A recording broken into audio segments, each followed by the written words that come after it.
Pour moi, l'entrepreneuriat, c'est vraiment fait pour s'adapter à ton quotidien, à ton rythme de vie. La communication entre le client et toi, c'est le truc le plus important. Je ne sais pas combien je gagne par mois avant de regarder le nombre d'heures que je vais facturer. Mais ouais, j'aimerais bien, tu vois, taper le million avant mes 30 ans. Vous vous rendez compte de ce que vous dépensez? Je dis bah oui, en vrai, je m'en rends compte. Et bienvenue dans le podcast Copy and Scale. Je suis Titouan Leroux, votre copy partner pour l'épisode du jour. Et aujourd'hui, on accueille Diane Joré. Diane qui est du coup assistante et qui est aussi coach pour assistante. Et le plus simple dans ces cas-là, Diane, bah, c'est que je te laisse te présenter. Yes, hello à tous, merci Titon pour l'invitation. Effectivement, je suis assistante depuis 3 ans et demi, un petit peu plus maintenant, et coach depuis un peu plus d'1 an, pour les assistantes aussi. Et Titouan m'a accompagnée pour le lancement de mon premier bootcamp pour les assistantes et aussi m'a aidé pour les coachings que je donne en one-one avec les assistantes. Ok, donc c'est clair là-dessus.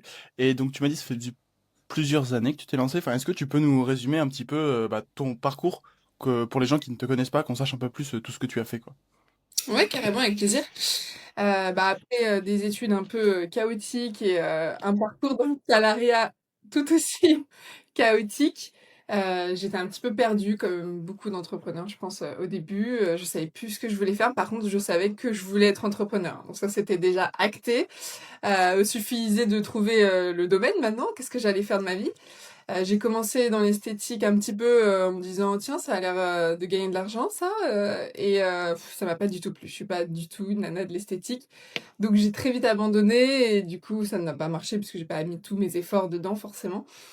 Euh, et un jour sur TikTok j'ai vu, alors oui c'est un peu cliché mais j'ai vu une fille qui était assistante virtuelle, qui parlait de son métier, qui faisait des vidéos sur son quotidien et ça m'a vraiment, vraiment plu. Je me suis dit, mais c'est génial, j'avais vraiment envie de travailler de chez moi. Je pensais que c'était encore inatteignable pour moi. J'étais un peu dans l'entrepreneuriat mainstream dans ma tête, on va dire. Et donc je me suis renseignée et à un moment donné, je me suis dit, ok, let's go, je sens que c'est fait pour moi. Je me donne un mois pour me lancer. 1er juin 2000, je sais plus combien, il y a, il y a presque 4 ans. Et en un mois, j'ai créé du contenu à fond, à fond, à fond pour être prête pour mon lancement. Au début, j'ai tout misé sur Instagram. Pendant très longtemps, j'ai tout misé sur Instagram pour ma visibilité, avant d'arriver sur LinkedIn. Et c'est comme ça que ça a marché pour moi. J'ai eu mon premier client au bout de à peine un mois. Et après, ça s'est enchaîné rapidement. Ok, ah ouais, pas mal. Enfin, un beau retour parce qu'effectivement, c'est pas toujours évident d'avoir ses premiers clients dès le début. Et je vais rebondir sur un sujet que tu as partagé. Enfin, comment tu as su que toi, en fait, c'était pas pour toi le salariat, que tu voulais directement être à ton compte? Parce que j'imagine qu'on a tous, tu vois, une motivation profonde. C'est quoi exactement la tienne? Bah, franchement, quand j'ai vu que... Alors moi, j'ai des commerciales automobiles. Quand j'ai vu que mon best mois, c'était 2005 et que je m'étais tuée à la tâche de ouf pour atteindre ces 2005, je me suis dit, bah non, en fait, pas du tout. Et puis les horaires horribles, commencer à 8 heures, finir à 20 heures, sans pause, tu bouffes sur ton coin de bureau comme ça, t'as les clients qui arrivent, tu ranges ta salade, enfin, un enfer. C'était surtout les horaires et le présentiel, en fait, qui me saoulaient. Après, un petit peu, j'ai eu, bon, je pense comme beaucoup des managers un peu relous, mais bon, c'était surtout le présentiel et les horaires extraordinaires. Ouais, ça me rappelle moi aussi. Enfin, je crois que t'es comme moi. Moi, j'ai pas de réveil. Et en fait, me lever avant 8h30, bah, bon courage, quoi. C'est impossible. J'aime pas ça. Ouais, non, 8h30, moi, en fait, comme j'ai un enfant, on fait un jour sur deux avec mon mari, mais le jour où c'est pas moi qui m'en occupe, en général, je me réveille à 11 heures, pas avant, hein, c'est pas. Bah, c'est ça, en fait, t'es entrepreneur. Bon, je sais pas, il y a une espèce de fausse croyance où, tu sais, faut hustle, faut se lever à 5h du mat, faut aller à la salle et tout. C'est pas pour tout le monde, hein. Moi, perso, je l'ai fait. J'ai pas de vie à côté, je le fais pas, quoi. Je l'ai tenu un mois, c'est mort. C'est déjà pas mal, hein, moi. Ouais, bah, quand t'es assez discipliné, ça va, mais ouais, c'est fatigant. Ah non, non, moi, c'est pas pour moi cette vie-là. Pour moi, l'entrepreneuriat, c'est vraiment fait pour s'adapter à ton quotidien, à ton rythme de vie, à comment tu as envie aussi de mener ta vie, et pas le contraire. Et le salariat, pour moi, ça correspondait pas du tout à ça. Parce que c'est à toi de t'adapter toujours, à toi de respecter les règles, de respecter les horaires, de faire des choses que parfois tu trouves complètement débiles, mais il faut le faire parce qu'on t'a dit de le faire, parce que madame machin a dit que c'était bien. Non, pour moi, c'est pas la vie que je voulais. Ok, non, c'est très clair. Et justement, parce que je crois qu'on en a déjà parlé un petit peu tous les deux, mais est-ce que au début tu t'es un petit peu laissé piéger? Je pense qu'on fait un peu tous cette erreur, je la fais aussi, de vouloir en fait beaucoup plus d'argent, travailler beaucoup plus. On a cette liberté, mais en fait finalement, bah on s'enferme un peu tout seul dans cette cage à bosser, bosser, bosser, bosser. Est-ce que ça t'est arrivé un petit peu en chemin, j'imagine ce parcours-là? Ouais, ouais, ouais. J'avoue que je suis passée par cette période aussi, assez récemment, environ 1 an, je crois, et où je voulais, absolument atteindre le SMIC, LinkedIn. Qui est de 10 000, c'est ça, hein? C'est 10 000 de chiffre d'affaires, et honnêtement, je voyais pas d'autre moyen de l'atteindre qu'en travaillant beaucoup. Comme je facturais à l'heure en tant qu'assistante, bon, j'avais quelques clients au forfait, mais du coup, ben, un forfait, ça bouge pas.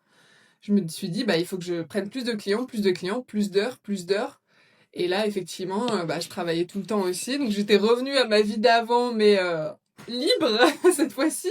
C'était moi qui avais choisi de le faire, et j'ai pas tenu longtemps non plus. À un moment donné, j'ai pété un câble. Je sais même plus combien d'heures je travaillais, mais c'était plus que dans le salariat avant. Je crois que quand tu es salarié, par mois, tu travailles 151 heures, il me semble. Je Ouais, crois que c'est c'est ça. ça, ouais, 35 ouais, fois 4, ouais, je crois Ouais, que c'est ça. et là, franchement, je faisais au moins 50 par semaine, à mon avis. Je regarde mon toggle, mais de l'époque. Mais je pense que je faisais au moins 50, 60 par semaine. En plus de ça, j'avais un tarif qui était bien plus bas que celui d'aujourd'hui, parce que j'ai commencé à 35 € de l'heure en tant qu'assistante.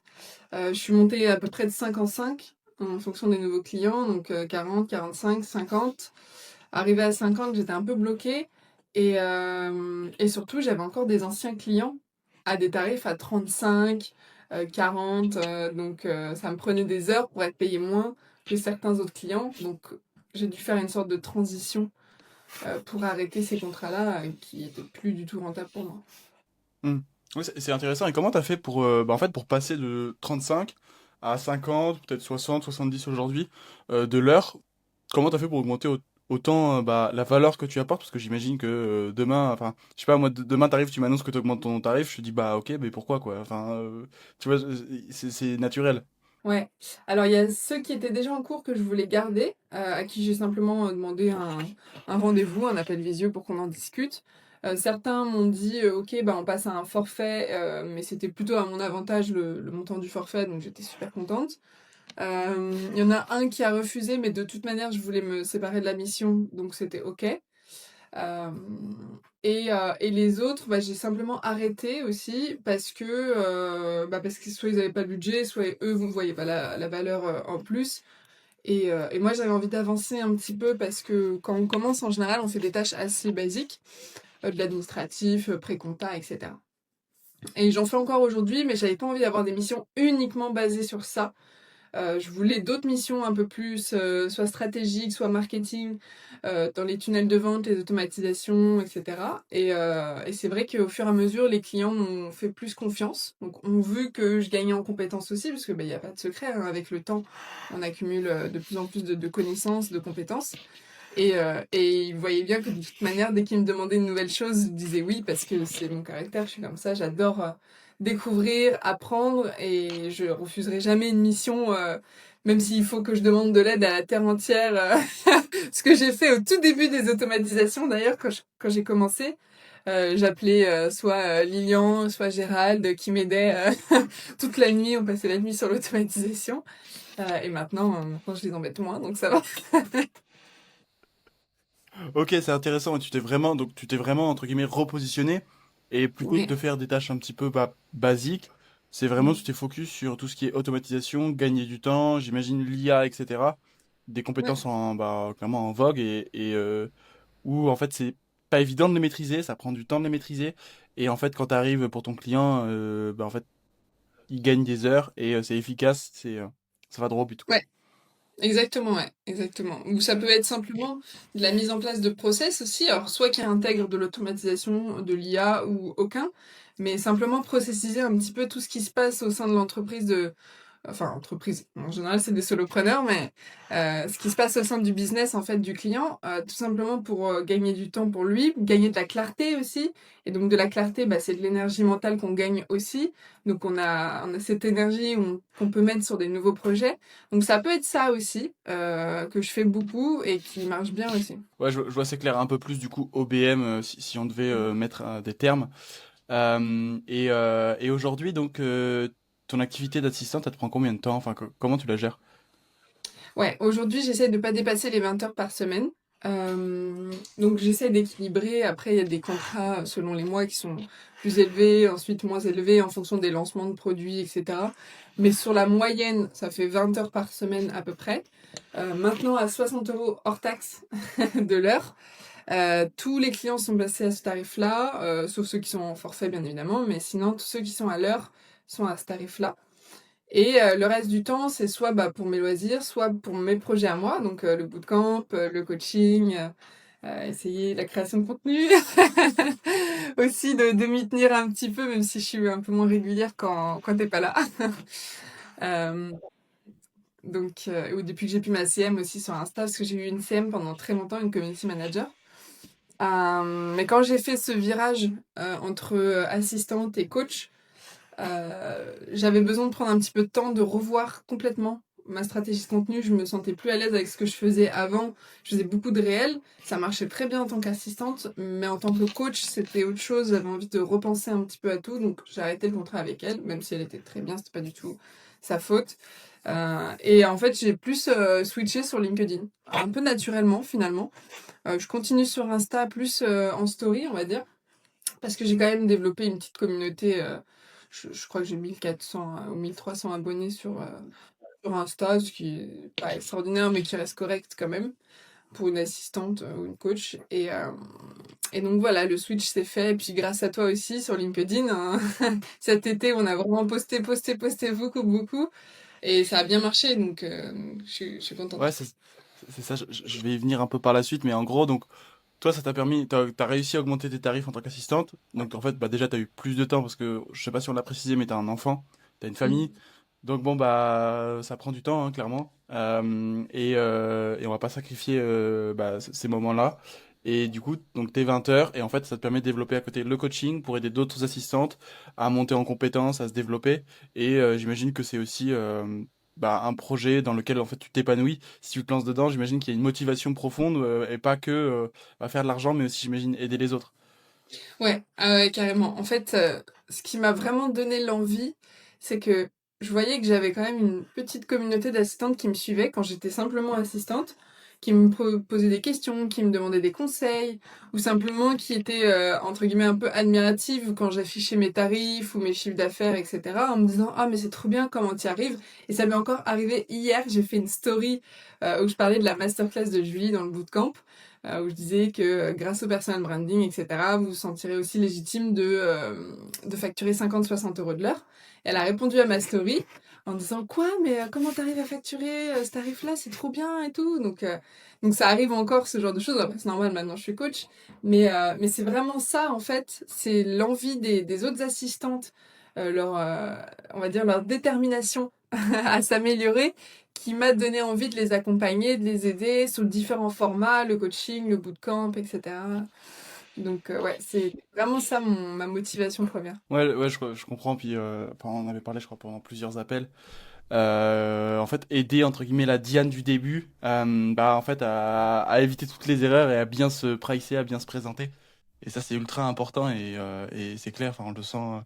Ta communauté, enfin pour avoir travaillé dessus, elle est hyper réactive. C'est exceptionnel. Honnêtement, t'as bien travaillé dessus. Et j'imagine que enfin le plan que je sais pas exactement comment tu le fais, mais c'est quoi le plan? Moi dans ma tête là, de ce que j'ai compris, c'est d'abord créer une audience, avoir entre guillemets des fans, des gens. Et ensuite, pourquoi pas vendre, trouver des produits, leur poser des questions en fait. Avant, entre l'audience et le produit, je dirais bah, poser des questions, interagir avec eux et voir comment on peut les aider. Tu vois, ça me paraît naturel. Ouais, ouais, c'est clair. En fait, l'audience, je l'ai fait assez naturellement ces dernières années. Et je continue à le faire, à la faire grandir, évidemment. Et maintenant que je suis coach, je dirais que je prends vraiment encore plus le temps de discuter avec les filles qui viennent me voir. Alors pas d'offense, hein, je dis les filles parce que j'ai presque jamais de garçon qui est venu me demander des conseils en tant qu'assistante, juste un seul, si ma mémoire est bonne.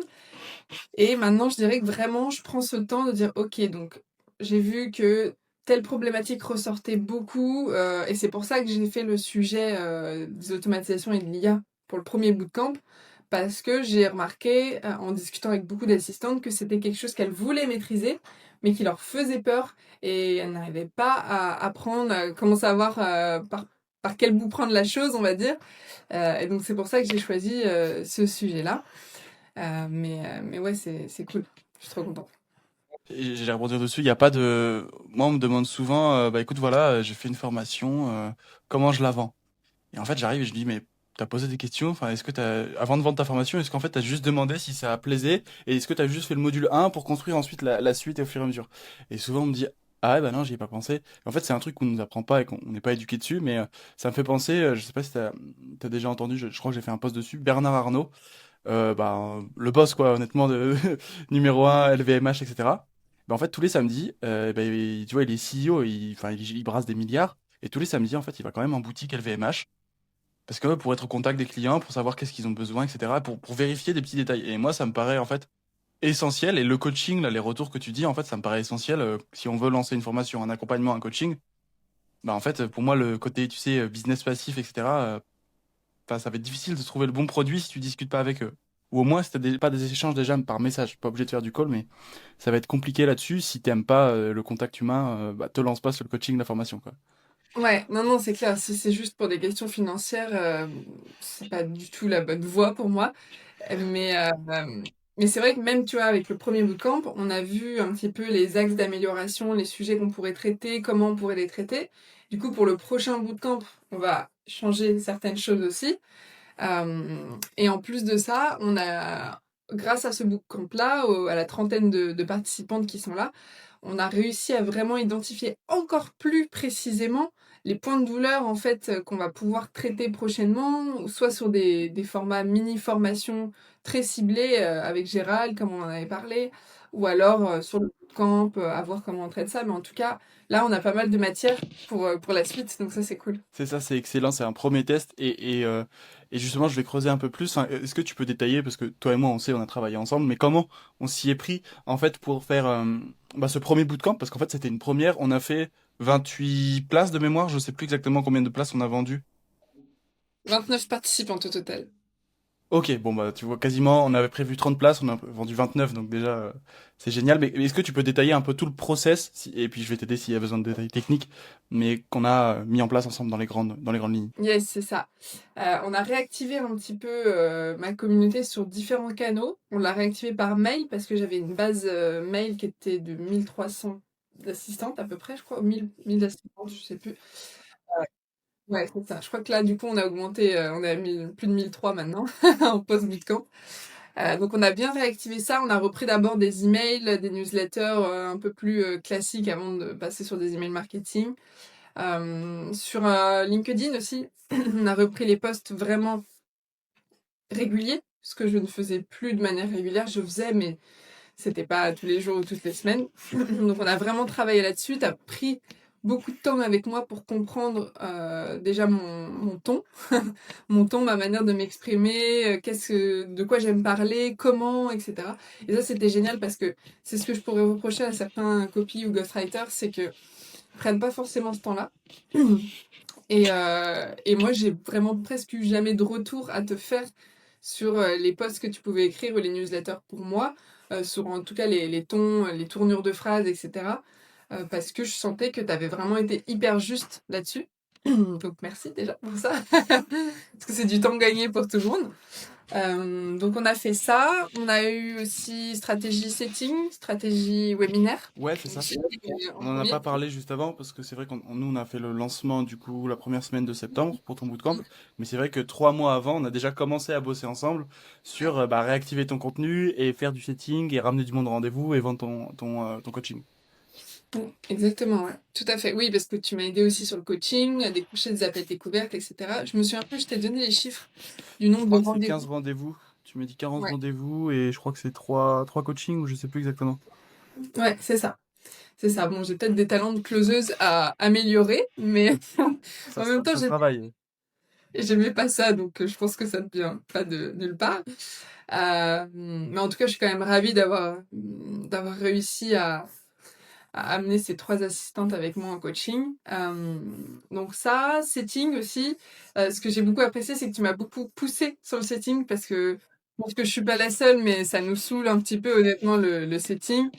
C'est pas hyper naturel en fait quand on prend pas l'habitude de faire les choses, c'est très compliqué au début de s'y mettre, mais t'as pas lâché. En plus de ça, tu nous as, avec toutes les autres personnes avec qui tu travailles, tu nous as donné beaucoup de matière à regarder, tu nous as beaucoup formé, que ce soit sur les outils, la manière de faire, les messages, etc., comment répondre. Donc ça, c'était génial, en fait, puisqu'on a été pris par la main et je pense que c'est ce dont on a besoin quand on est entrepreneur, qu'on a peur de se louper. Moi, en tout cas, c'était mon premier lancement, donc j'avais peur de me louper, c'est normal. Je savais pas trop comment faire les choses, je tâtonnais un petit peu. Et cette manière que tu as de nous guider est vraiment très agréable. Et d'ailleurs, c'est une des premières choses que je t'ai dit au premier rendez-vous qu'on a fait, c'est surtout relance-moi, relance-moi, tu vas pas me saouler, t'inquiète pas, relance-moi 12 fois par semaine s'il faut. Et tu l'as fait, donc c'était super. Et après, webinaire, non pas une semaine, 3-4 jours avant, Tu parles de quoi exactement là-dessus? le jour du webinaire, c'était quelques jours avant le C'était un lancement. jeudi. Ouais. Ouais, jeudi. On a fait le webinaire le jeudi 4 septembre. Et Mm. ton bootcamp, officiellement, c'était le 8 septembre, le lundi, je crois. Ouais, exactement. Donc stratégie webinaire où on a un peu pété les scores, il me semble. Ouais, t'as battu mon record de présence. Je crois qu'on a eu 222 inscrits, je crois. Ouais, Et au 230. total, t'as eu 230. Ouais, et t'as eu Mm. 120 présences, 120 personnes en live, quoi. Ce qui fait plus de 50, 52, 53%, je sais plus exactement, je me souviens plus.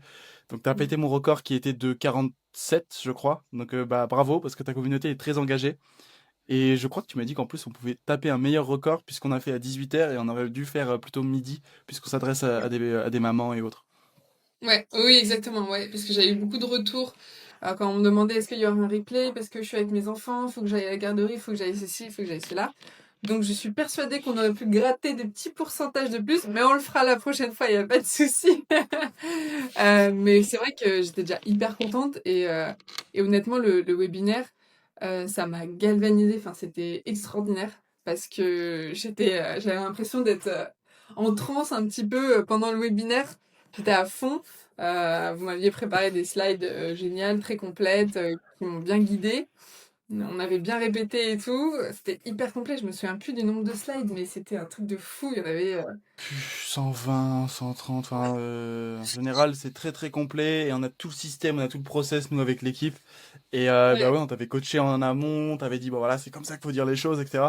Alors moi, j'étais pas présent en live parce qu'il était genre minuit, un truc comme ça chez moi en Thaïlande. C'était mon assistante Isabelle, mais j'ai revu le replay et tout, et ouais, on l'a senti que t'étais excité, quoi. C'était le Ouais, moment. ouais, c'est pas pareil que quand tu répètes où tu sais que tu parles un petit peu à personne. Là, j'avais vu le nombre de participantes, j'étais en mode waouh, ok, bon, alors, objectif closing en pourcentage, si tu arrives à faire tant. Ouais. T'imagines, parce que là c'est en ligne, mais t'imagines 120 personnes devant toi dans une salle qui t'écoutent, c'est encore autre chose, je pense. Ouais, j'aimerais bien, hein, j'aimerais bien. J'ai déjà fait, bah, j'ai fait une conférence il y a pas longtemps et bon, j'avais pas 120 personnes, il devait être une trentaine ou quarantaine, c'était une C'est déjà petite pas mal. conférence. Mais ouais, après, moi, je suis formatrice aussi, donc j'ai l'habitude de parler devant les gens en présentiel. Tu vois, là où je vais après. Donc, toutes les semaines, je donne des cours. Donc, pour moi, c'est assez naturel. J'aime bien parler aux gens. Enfin, vaut mieux, de toute façon, quand on est coach, sinon c'est bizarre. Ouais. Sinon, je sais pas ce qu'on fait là-dessus, quoi.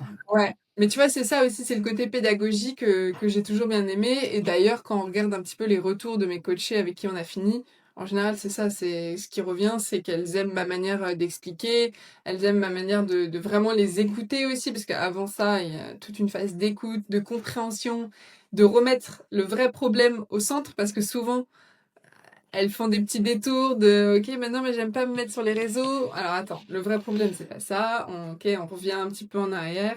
On creuse vraiment, on reste pas juste en surface à apprendre des outils ou quelque chose comme ça. Ma toute première coachée, elle m'a même dit, en fait, c'est presque un coaching mindset que tu nous fais, même si tu nous apprends des trucs concrets. Euh, on le sait, hein, quand on est entrepreneur, pardon, le mindset joue énormément. Et si on n'arrive pas à se débloquer dans la tête, bah, on se débloquera jamais dans le boulot. C'est impossible. C'est ça, on a beau avoir des fois les meilleures compétences techniques, le plus important, en fait, c'est ta manière de te percevoir, ta manière d'être perçu par tes clients, de te vendre, de communiquer. Bah, tu l'as dit, tiens, on parle des relances, tu vois, ensemble, tous les deux. Bah, moi, j'ai vraiment, en tant que prestataire et maintenant entrepreneur, j'ai une équipe, etc. Mais en fait, vraiment, les relances, c'est le truc, la communication entre le client et toi, c'est le truc le plus important.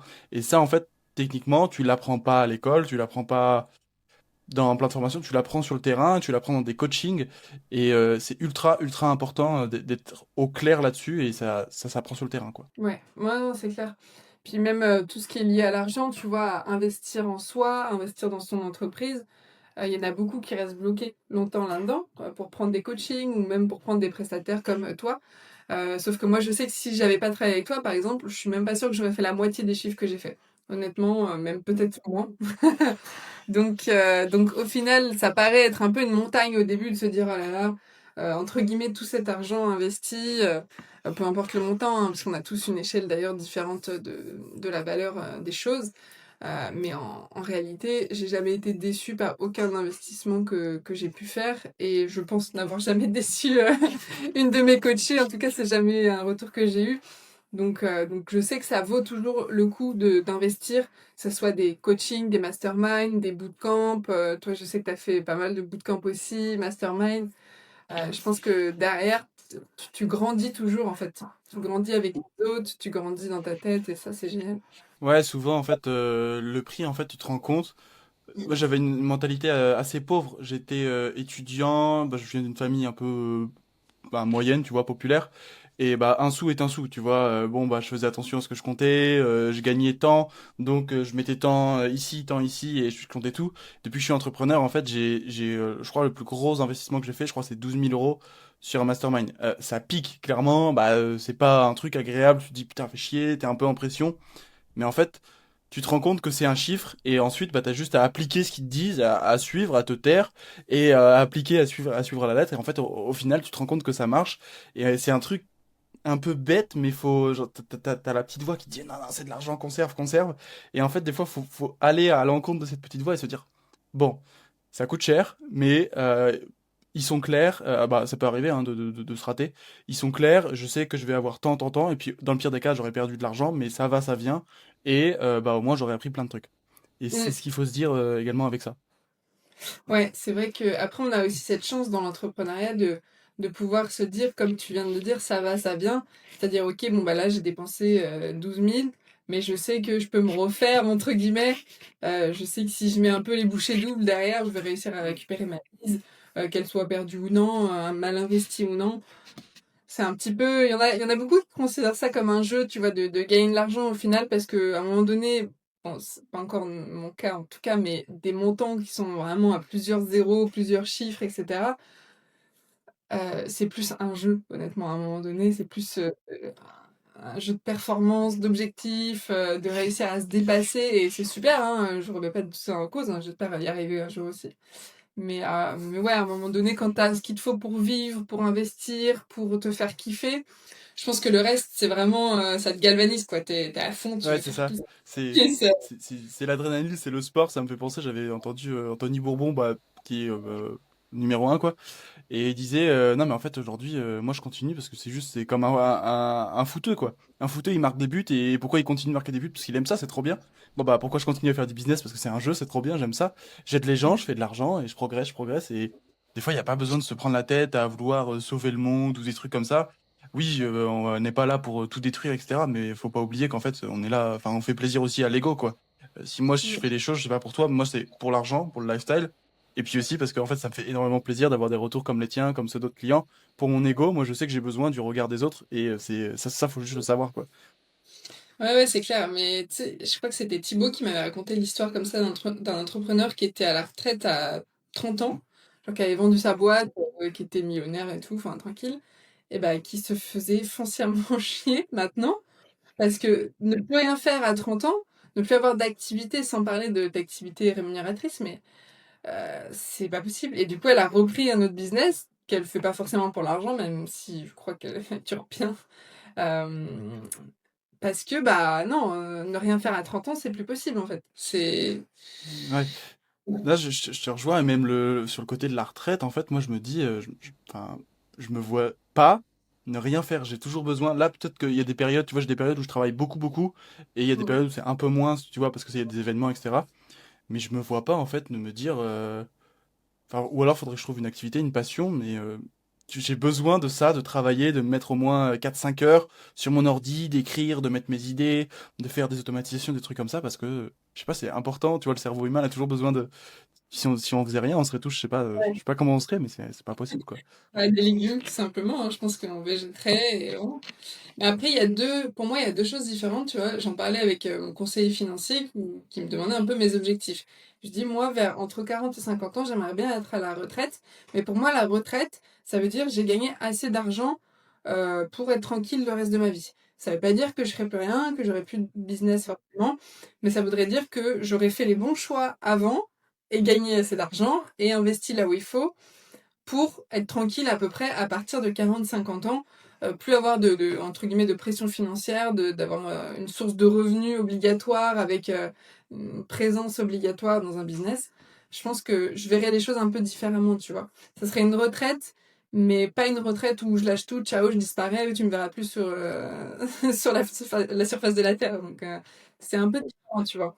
Peut-être que j'irai plus vers de l'investissement, soit dans des sociétés, peut-être dans l'IMO, j'en sais rien. Enfin, je varierai un petit peu plus mes activités, puisque j'aurai Hmm. plus de temps, simplement. Ouais, ouais, puis je pense qu'on n'est pas défini sur une activité de toute notre vie. Enfin, la vie est longue, je l'espère. Mais ouais, je te rejoins un peu, du coup, si c'est ta vision de la retraite. Parce que moi, je parlais de la retraite classique, je sais pas, à 60, 70 ans, bon, bah, t'arrêtes tout. Là-dessus, je me reconnais pas. Mais c'est vrai que je te rejoins, moi, j'aimerais bien. J'appellerais peut-être pas ça retraite, parce que je sais pas, j'ai du mal avec ce terme. Mais ouais, j'aimerais bien, tu vois, taper le million avant mes 30 ans et te dire, bon, voilà, j'ai investi en bourse, peut-être que j'ai de l'IMO, pour l'instant, ça m'intéresse pas, j'ai pas le temps. Mais d'avoir construit une boîte et de te dire, bon, bah, peut-être que aujourd'hui, tu vois, bah, moi, je fais du tunnel de vente, du LinkedIn, des webinaires. Peut-être en 5 10 ans, je me dis, bon, bah, écoute, je vais plutôt, je sais pas, faire un SaaS ou plutôt me focus sur de l'immobilier. Plein de trucs, en fait, où j'apprends et c'est diversifié et où, en fait, j'ai une source de revenus, comme tu l'as dit, bah, qui tombe. Et j'ai un lifestyle qui me plaît, j'ai une vie qui me plaît. Après, je te dis ça, hein, tu vois, moi, j'ai que 23 ans. Peut-être que dans 6 mois, je rencontre la femme de ma vie et puis je pars dans la jungle, je sais pas, mais c'est des choses qui tu te dis ouais c'est sympa à faire quoi. Ouais. Ah oui, c'est vrai, t'as 23 ans. Ah bah, ça va, il te reste 7 ans pour accomplir l'objectif. C'est là. Enfin, c'est là. T'as du temps. Moi, il me reste 3 ans. Ouais, c'est vrai, ouais, c'est vrai que c'est la question de l'âge. Souvent, en fait, enfin, je dis très rarement mon âge parce que c'est un peu handicapant. Des fois, ils se disent, ouais, c'est un gamin, c'est un jeuneau. Et on me donne, tu vois, 25, 27. Parce que quand on parle avec moi, tu vois, on n'a pas l'impression, enfin, je sais pas, ça dépend des gens. Et c'est vrai que je me rends pas compte, en fait, mais des fois, en discutant avec d'autres personnes, ils me disent, mais en fait, t'es super jeune, t'as le temps, quoi.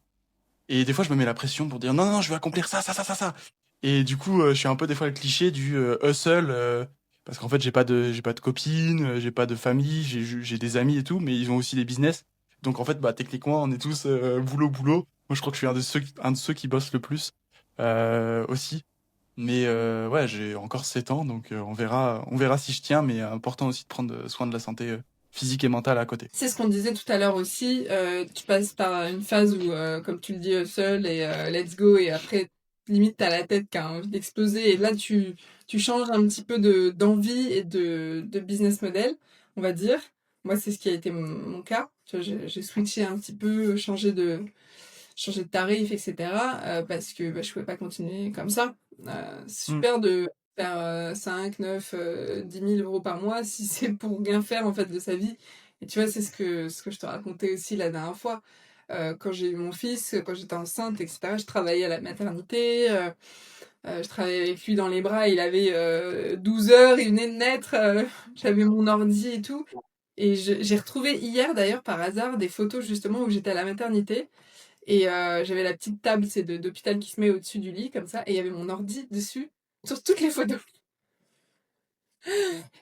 Mais quelle catastrophe, tu vois, s'il a un deuxième enfant.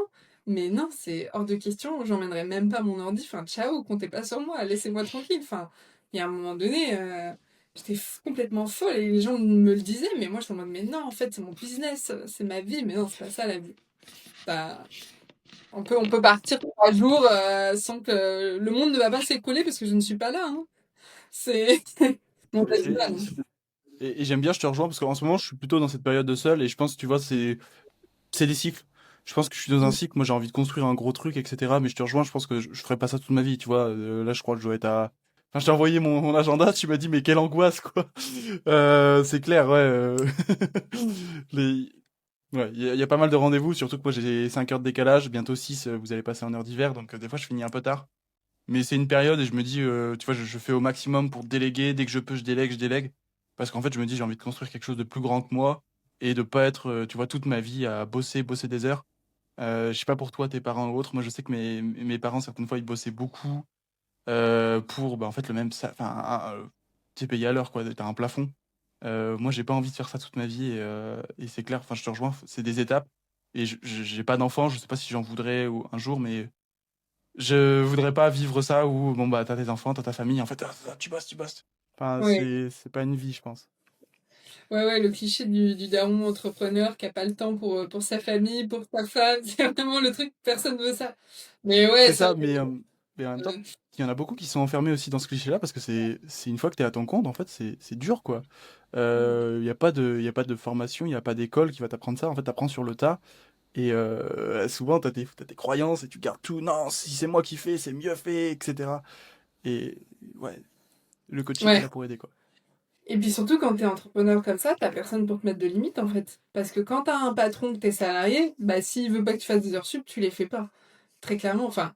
C'est, voilà, une fois que le projet est terminé, s'il y a rien d'autre à faire, bah, il y a rien d'autre à faire. Et moi, c'est un problème que j'avais aussi, c'est que je m'ennuyais beaucoup. C'est-à-dire que quand bah, le job était fait, t'étais obligé de rester à ton bureau et à attendre que le temps passe, et à compter les carreaux de carrelage. Donc, non, je détestais ça. Franchement, j'ai passé des heures et des heures à m'ennuyer derrière mon bureau, à attendre 20 heures pour pouvoir fermer et partir. Enfin, c'était une catastrophe. Alors que bah, quand t'es entrepreneur ou même solopreneur, t'as personne qui va te dire, bon, il serait peut-être temps d'arrêter, là, calme-toi, ça fait 12 heures que tu travailles. Ou alors t'es en vacances, profite de ta famille, personne ne va te mettre ces barrières, on va dire. Donc c'est aussi ça. Ouais, devenir mature en tant qu'entrepreneur, c'est grandir là-dessus et savoir se dire, ok, là je dépasse un petit peu les bornes, là je vais trop loin, j'ai le droit de prendre du temps pour moi, j'ai le droit de prendre soin de moi, de faire des activités hors business. Enfin, ça c'est hyper important de réussir à le comprendre avant de se cramer en fait. Ouais, c'est clair, c'est clair. Parce que ça fait quand même 37 minutes là qu'on tourne, je vais passer un peu plus sur une partie perso, mais en même temps business. Je vais te poser plutôt des questions sur toi, ta vision. Comment tu te vois, tu vois, je sais pas, dans 6 mois, 12 mois et long terme, si jamais tu as une vision long terme, comment tu te vois évoluer un petit peu côté business, mais aussi, je pense, côté famille, parce que pour moi, les deux sont liés. Ouais, c'est vrai. Alors il faut savoir que déjà mon fils est avec moi 24 heures sur 24, il n'a pas de méthode de garde, donc j'ai pas le choix d'être présente pour lui. Ouais, alors j'ai la chance d'avoir mon mari qui est aussi entrepreneur à la maison, donc on se relaye, donc ça c'est cool. Je sais pas si toute seule j'y arriverais. Je pense que je l'aurais fait, mais ça aurait été plus difficile. Donc il y a ça. Euh, J'avoue que je commençais même à me poser la question de lui faire l'école à la maison quand il sera plus grand, mais là je pense que je me mets encore des objectifs trop. Donc on verra. Non, je pense qu'il ira à l'école d'ici un an à peu près. Et, euh, et j'avoue que j'ai encore du mal à me dire que je vais faire ce switch complet entre assistante et coach pour assistante. Je sais pas ce que la vie me réserve, mais c'est vrai que j'ai des clients qui me posent la question, peut-être un petit peu inquiets de se dire que je vais partir un jour, parce qu'ils voient que je développe vachement mes projets. Honnêtement, aujourd'hui, je me sens pas prête de faire ce switch. Ça sera pas en 2025, peut-être l'année prochaine, je sais pas. Ça va dépendre du business, des bootcamps, des coachings, etc. Mais là, je suis plutôt contente de l'équilibre que j'ai trouvé entre mes deux activités et ma vie de famille. J'arrive à bien m'organiser là où, il y a quelques mois, ça avait été beaucoup plus dur, quand j'ai récupéré mon fils après la crèche. Parce qu'il allait à la crèche avant, et on l'a retiré et maintenant on a eu du mal à s'adapter un petit peu c'est les premiers mois et maintenant ça se passe super bien et on a une super organisation autour de notre vie de famille. En fait, maintenant, c'est la vie de famille en premier et on adapte le travail autour de ça et plus l'inverse. Parce qu'au début, c'est ce qu'on a essayé de faire. Et ça ne marchait certainement pas parce qu'un enfant, il en a rien à faire que tu sois sur ton ordinateur à faire un truc hyper important ou en visio. Donc, donc Ouais, maintenant, ouais. ça ne marche. Voilà, ça marche plus comme ça. Et c'est génial, on a trouvé le bon équilibre. Donc, je dirais pas que mon objectif, c'est d'arrêter complètement l'assistanat en tant qu'assistante virtuelle. Je sais pas, je pense que ça arrivera peut-être un jour de manière naturelle pour des questions de temps, peut-être, parce que j'ai les mêmes 24 heures que tout le monde. Mais je pense pouvoir dire aujourd'hui que je suis hyper contente de ce que j'ai atteint. Ok, non, c'est une excellente vision et il n'y a pas de. Il faut faire attention à pas s'enfermer dans le. Je pense que c'est un message aussi pour moi, pas s'enfermer dans le toujours plus, plus, plus, plus, plus, plus, plus. Mais comme tu le dis, bah si t'as envie d'avoir une vie de famille ou des amis, des choses comme ça, bon bah faut pas oublier ça parce qu'en fait c'est cool d'être riche, mais j'essaye moi de me dire j'ai pas envie de me retrouver seul dans ma Lambo, dans ma grande tour, avec personne à côté. Tu vois, je me dis bon. Faut faire attention parce que j'ai tendance à faire toujours plus, mais je te rejoins où je sais pas trop ouais, dans quelques années où on en sera, mais pour l'instant on kiffe et on va continuer comme ça. Et on verra ce que les choses. Ouais, c'est ça. Et tu vois, c'est quelque chose qu'on me demande souvent aussi en coaching. La dernière fois, c'était Linda qui m'a demandé, est-ce que tu penses qu'il faut que je me mette des objectifs financiers temporels? Genre, en septembre, je devrais avoir fait tant de chiffre d'affaires, en novembre, etc.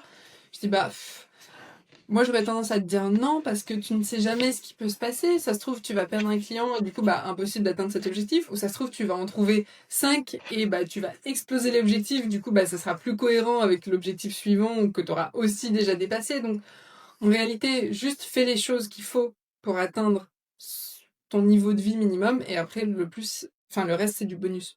Moi, c'est ce que j'ai tendance à faire en réalité. Faut savoir de combien tu as besoin pour vivre. Quelle est ton enveloppe kiff, on va dire? Euh, Combien il te faut par mois à peu près pour kiffer, faire plus que manger et payer le loyer, on va dire. Et le reste, c'est du bonus que tu peux soit mettre de côté, soit investir, soit partir en vacances avec, peu importe. C'est voilà, pour moi, il y a différentes steps. C'est première step, réussir à vivre. Deuxième step, kiffer. Troisième step, investir et double kiff. Ok, ok, ouais, c'est intéressant. J'ai pas exactement les mêmes steps que toi. Le numéro un, on a tous les mêmes, c'est manger, survivre. Numéro 2, tu vois, je place toujours l'investissement financier, tu vois. Tous les mois, je me verse mon salaire et ce qui part en premier, c'est directement dans la bourse, de côté, Mm. etc. Et ensuite, bah, il y a mes kiffs. Bon, j'ai aussi choisi, hein, faut être franc, de vivre en Thaïlande parce que ça coûte moins cher. Donc, effectivement, ça aide. J'ai un meilleur train de vie, c'est clair. Pour 3 000 € ici, bon, bah, t'as une vie exceptionnelle. 3 000 € en France, bon, c'est bien, mais c'est pas exceptionnel. Il y a ça aussi et le côté objectif financier, là-dessus je diffère un petit peu. Moi j'aime bien, c'est le côté défi en fait. Je me dis, c'est un chiffre, ok, je vais essayer de l'atteindre, mais si je veux atteindre, je sais pas, les 100 000 €, ça représente combien de clients? Ok, donc combien de rendez-vous il me faut? Ok, donc combien de messages, combien de posts? Et en fait j'aime bien décomposer ça comme ça et c'est un challenge, un espèce de jeu, tu vois, un jeu vidéo. Je me dis, ok, je veux atteindre ça, ça, ça, mais tout en restant en même temps me disant, il faut que je sois capable d'être flexible parce qu'en fait, il faut que je m'adapte. Des fois, il y a des offres que je vais devoir changer, et des fois, ça va pas se passer, des choses comme ça. Tu vois, là, je t'ai dit, taper le million avant mes 30 ans. En vrai, j'en sais rien, tu vois, c'est un truc, je me dis, ouais, bon, ouais, ça serait cool.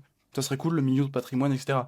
Mais pour l'instant, j'y ai pas réfléchi, et pour l'instant, je suis focus sur mon activité, ce que je fais, et ça viendra, quoi. Mais je suis un peu entre deux, ouais. J'aime bien les objectifs chiffrés quand même pour te dire, faut faire ça, mais garder la flexibilité, être adaptable, quoi. Ouais, ouais, je comprends. Après, honnêtement, moi, je suis pas trop tout ça. Je ne sais pas combien je gagne par mois avant de regarder le nombre d'heures que je vais facturer et mon Stripe, tu vois. Je Ok. sais pas.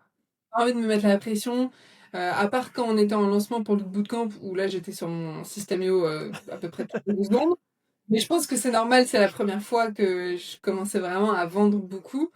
Et sinon, je sais pas combien je facture avant de regarder le 30 du mois, tu vois. Ça m'intéresse pas vraiment de me mettre la pression 10 fois dans le mois en mode oh là là, mais non, je suis que à 15 heures pour ce client, je vais pas bouffer à la fin du mois. Non, déjà, ça sert à rien parce que le mois, il est pas fini. Donc, après, moi, je facture à l'heure, donc c'est différent, tu vois. Il y a aussi cet aspect-là, ce paramètre à prendre en compte. Et de toute manière, je me dis que même si je fais un mois moins haut qu'un autre, bah, je rattraperai après, ou alors j'ai juste à aller chercher un nouveau client. C'est pas bien grave. Et je sais qu'avec l'argent que je mets de côté, après moi aussi j'ai beaucoup d'investissements, mais en fait je les compte pas dans le deuxième step parce que pareil ils partent automatiquement de mon compte. Donc c'est même pas de l'argent que je considère euh, dont je peux me servir, c'est juste voilà ça part sur les PEA, les PER, les machins, les trucs en automatique. Je veux pas en entendre parler, c'est voilà c'est fait.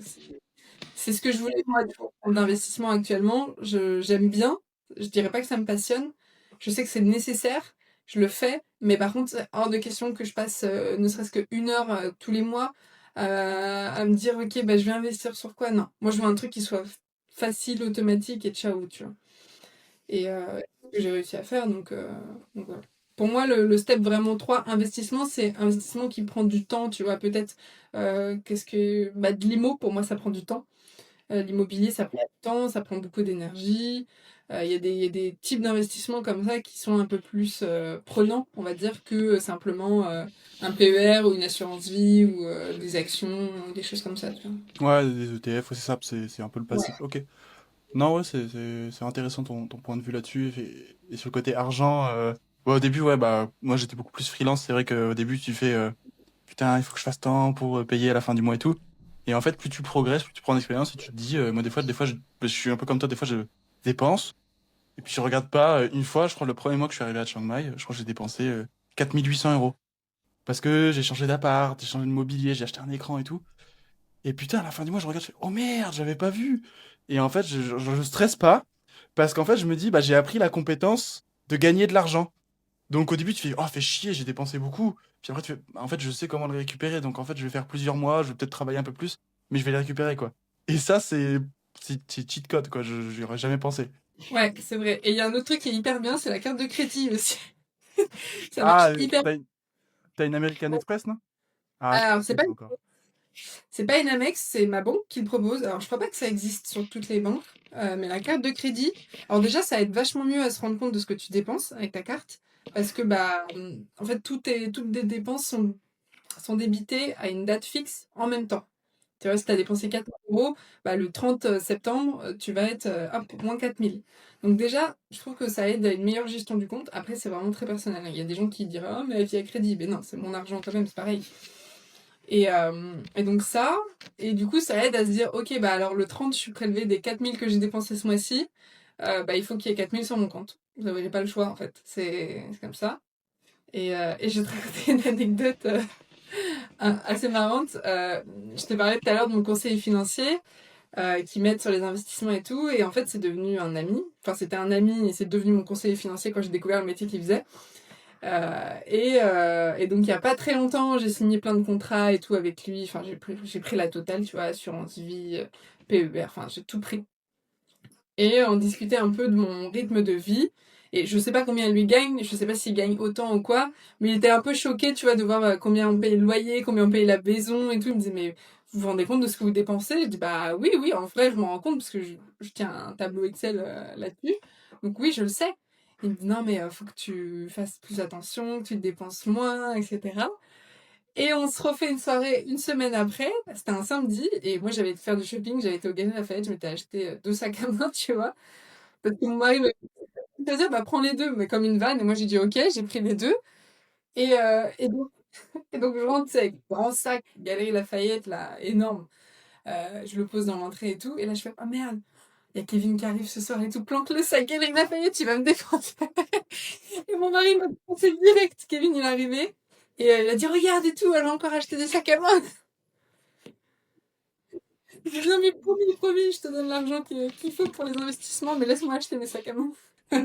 Non, mais ça sert à faire plaisir aussi, l'argent. C'est ton kiff aussi, c'est les sacs à main, etc. Bah, en vrai, achète quoi. Enfin, tu bosses beaucoup. Enfin, au bout d'un moment, faut se récompenser quoi. C'est bête, mais ouais, c'est pas de Ouais, l'investissement, mais c'est des trucs qui te font du bien, qui te font plaisir quoi. c'est clair. J'avoue que C'est j'aime bien ça. le shopping. Ça me fume parce que vraiment, moi, j'étais vraiment au début le mec. radin de ouf et j'étais en mode bon bah écoutez voilà je vais être fonctionnaire ou je vais bosser dans une grosse boîte, je vais gagner tant, tous les mois je vais économiser un max et puis à 30 ans, 40 ans, j'aurai tout mis en bourse et j'aurai ma retraite, c'est le mouvement FIRE. Et en fait non, tu te fais chier quoi. Enfin désolé, moi j'ai envie de manger au resto, j'ai envie de sortir, me faire des week-ends, partir en voyage. Et ça en fait enfin, c'est pas une vie quoi. Ouais, C'est cool d'avoir de l'argent mais moi j'ai envie d'avoir une vie à côté quoi. ouais. Et je me rends compte, tu m'as parlé de la carte de crédit. Si jamais tu as l'occasion, moi, on m'a partagé ça dans un mastermind. Prends la Amex Air France KLM. Si jamais tu veux voyager, etc., tu passes ton budget pub, tes charges avec ta Air France KLM et tu as des miles. Et ça, c'est un cheat code que peu de gens connaissent. Mais waouh, c'est très, très puissant. Ouais, c'est vrai, j'avais commencé à regarder l'annexe effectivement et finalement comme ma banque m'a proposé celle-ci, bon, j'ai prise mais j'avoue que je ferme pas la porte à l'annexe, c'est quand même assez pratique. Mais ce qui est embêtant c'est qu'en France il y a quand même des endroits, plein d'endroits où on peut pas l'utiliser. Ouais, Euh, c'est c'est assez particulier. Ici, tu vois, en Thaïlande, bah moi, du coup, mes comptes sont aux US, etc. Donc, j'aurais pas d'Amex en France. Mais en Thaïlande, en fait, ici, c'est paradoxal, mais tu peux payer beaucoup plus de trucs avec ta Amex, avoir beaucoup plus de cashback. Alors qu'en Thaïlande, tu vois, ils payent très rarement avec une Visa, avec une Mastercard. Ils ont en fait des QR codes et c'est des banques thaï. Et en fait, bah, la plupart des paiements que tu peux faire en Visa, Mastercard, ils sont éligibles à Amex. Alors qu'en France, c'est vrai que c'est particulier, tu peux pas tout faire. Ça doit être une particularité du système, etc. Mais ouais, c'est surtout le budget pub. Moi, on avait dit, en fait, quand tu passes ton budget pub de 1000, 2000, des fois, t'en as qui dépensent 10 000, bah, ça te fait des miles. Et quand t'as la Air France KLM, en fait, ça fait un voyage gratuit, quoi. ouais, j'y penserai quand on mettra des ads. Ok, non, ok, c'est cool. Bon, ça fait déjà 51 minutes qu'on discute. Bah écoute, non, honnêtement, on fait bien le tour de ton activité. J'espère que les auditeurs ont pu un petit peu comprendre ce qu'on fait, les objectifs. On va mettre fin au podcast. Est-ce que tu as une dernière chose, un dernier point à rajouter? Bah écoute, je voulais te remercier pour tout ce travail déjà que tu as fait pour moi. Parce que c'est difficile de trouver la bonne personne avec qui travailler, qui partage la vision et qui sait aussi te guider. Et tu as su faire tout ça. Et en plus, on a atteint les objectifs, donc c'est génial. Maintenant, on va augmenter les objectifs, parce que je sais que tu aimes bien. Donc on a bien poussé pour le prochain bootcamp, donc ça c'est cool. Et bah, j'ai trop hâte de la suite. Et puis bah, merci à tous ceux qui nous ont écoutés aussi.